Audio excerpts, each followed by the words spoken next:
Mahesh, thank you very much, first of all, for having me, and congratulations on the 50th State of the Nations program. Been a hard ride, but here we are. When it comes to the economy, compared to where we were, I think it's stable. When I mean stable, again, compared to where we were.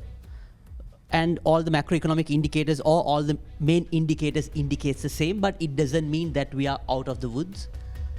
The exchange rate is somewhat stable, and the inflation is coming down, and tourism, remittances are flowing in. So in that front, we are okay. But the challenge would be, we are in a little bit of a paradoxical situation, because the way out is to grow the economy. Yeah. To grow the economy, you have to have debt sustainability. At the same time, when you grow the economy, your imports are going to be higher, and that adds pressure on the currency on one front. And at the same time, there's less investment, because when you're coming out from a debt default, not many investors are willing to invest. So, of course, you need investment at the same time to grow the economy. So on one side, you have to grow the economy, but investment is restricting you. At the same time, you have some questions on the debt sustainability after a few years' time.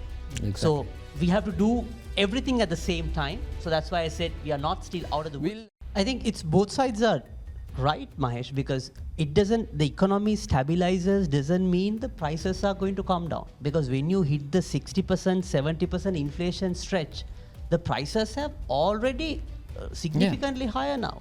And it won't come down. It will come down on certain product categories. But overall, the prices are at a very high level. It's like we are moving in an elevator. Your prices at the ground, earlier you were at the ground floor, and your entire system has now moved to the first level. Now, it won't come down drastically again. You are just moving up. What needs to happen is the salaries are coming on the staircase. Yeah. You have moved on the elevator, your price levels, the salaries has to slowly catch up. And that's where the discrepancy the people see, because on the indicator, as you very correctly said, people say, okay, the economy has stabilized, exchange rate is stable, it's deflation, inflation is stable. But when you go to the supermarket or the grocery shop, prices are high. Because prices moved in the elevator. Your salaries are coming down on the staircase. So that's the discrepancy.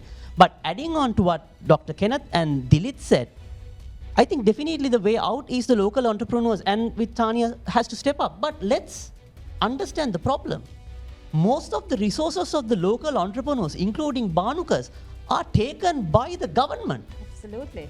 82% of the land is owned by the government, including the road and the forest thing. And entrepreneurs like Banuka going from roof to roof, finding the solar assets.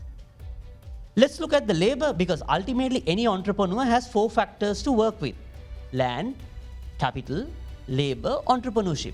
Yeah. Let's look at the labor, it's the same problem. Let's look at the capital, it's the same problem. So my argument is, it has been restricted by the government. And I agree with Dilith that it has to be the entrepreneurial state.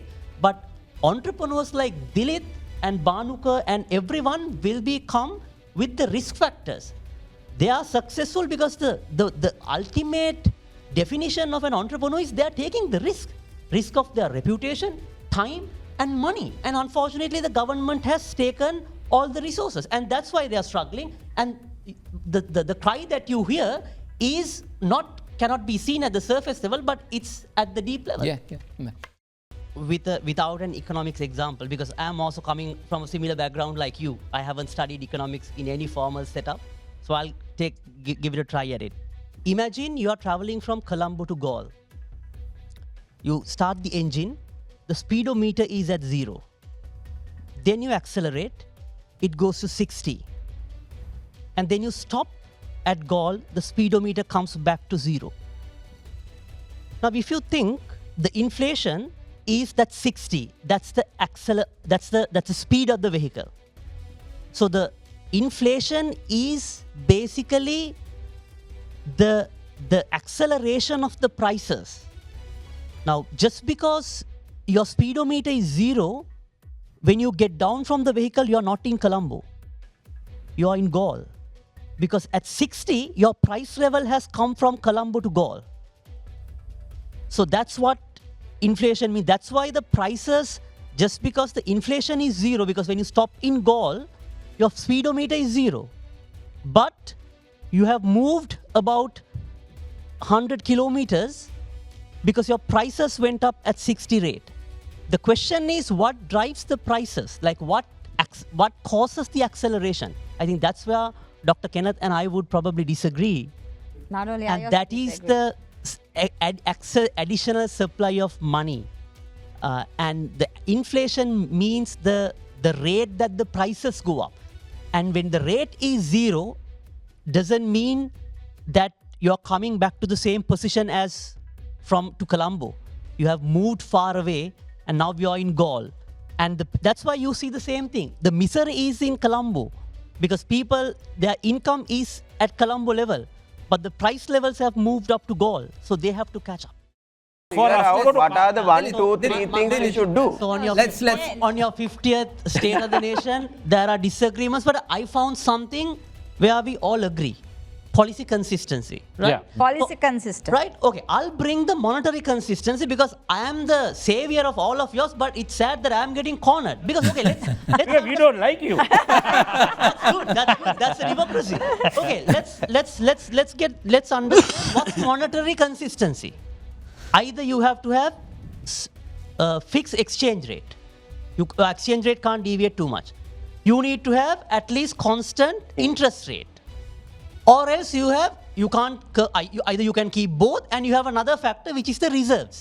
The monetary consistency, that's the important thing. That's for Bhanuka, for Dilit, everyone, monetary consistency is important. So for that, and you have inflation on the other side. Can you keep inflation, interest rate, exchange rate, all three stable? Can you? You're asking me. No, I'm asking everyone. No, I can answer that question. I'll come to that. I'll have the answer. So let's go back on, since Dilip spoke about the practicality, let's go to practicality. With COVID, and also everyone said it's a supply side issue. During COVID, we banned all imports. All imports, no imports. I mean, only the essentials, right? So then how come the inflation went for 60% if it's imported driven? Because imports were all banned. Right? Only turmeric, even vehicles were banned. Most of the imports were banned. It was only fuel. Fuel, everything was banned. Even the essential medicine was banned. Not banned in the sense we did not have the foreign exchange. Exchange rate went from 180 to 360.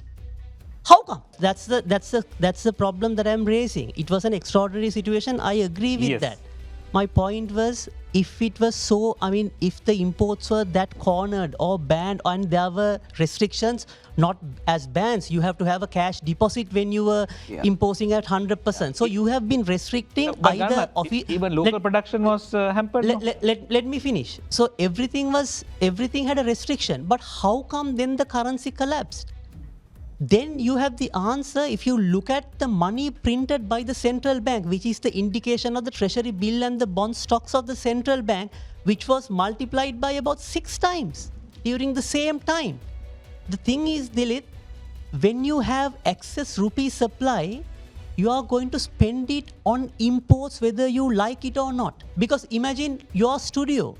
This has a lot of import component. These cameras, this technology is imported. But you are doing a local manufacturing, you are doing a value addition, which you can generate a revenue.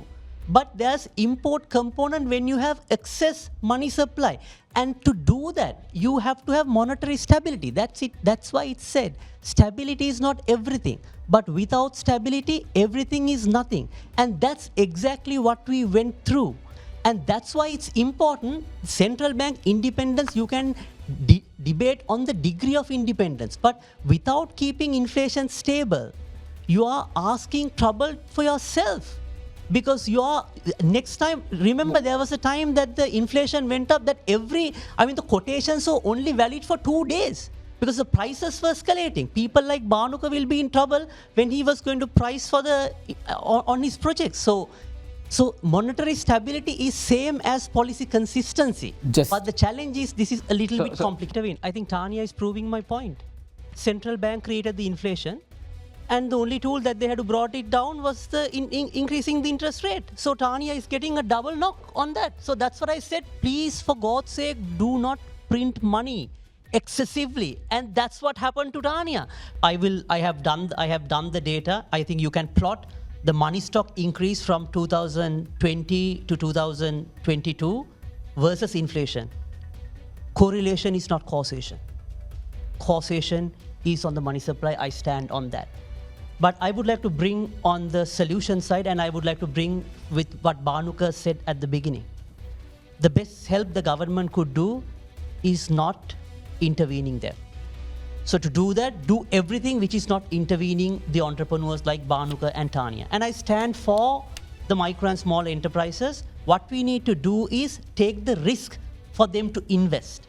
And to do that, I think government has proposed a plan on collateral law, collateral free. I don't know the mechanism of it, but I think that what the government can do is take the risk out and do everything which is intervening the entrepreneurs. That is basically, I think the government has taken a digitization approach, and the GovPay, which is, I think, excellent decisions in the right direction, which will bring down, but I think more communication, that is a separate part. But that's first thing that we need to do. Second thing is, I think we all agree, everyone spoke about it, the Vietnam story, the South Korea story.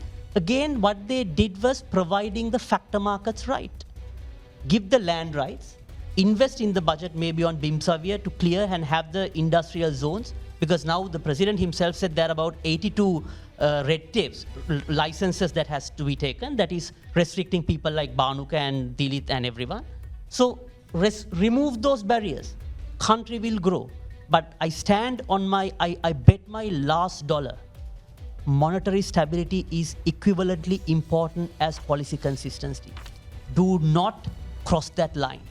Do not cross that line, because we will be having the same conversation. In 5 years' time, I told this on the same channel with Chatura in 2020. And I used the example of the same vehicle. I said, if your wheels are not fixed right, if you're accelerating too much, my friend, you're heading to an accident.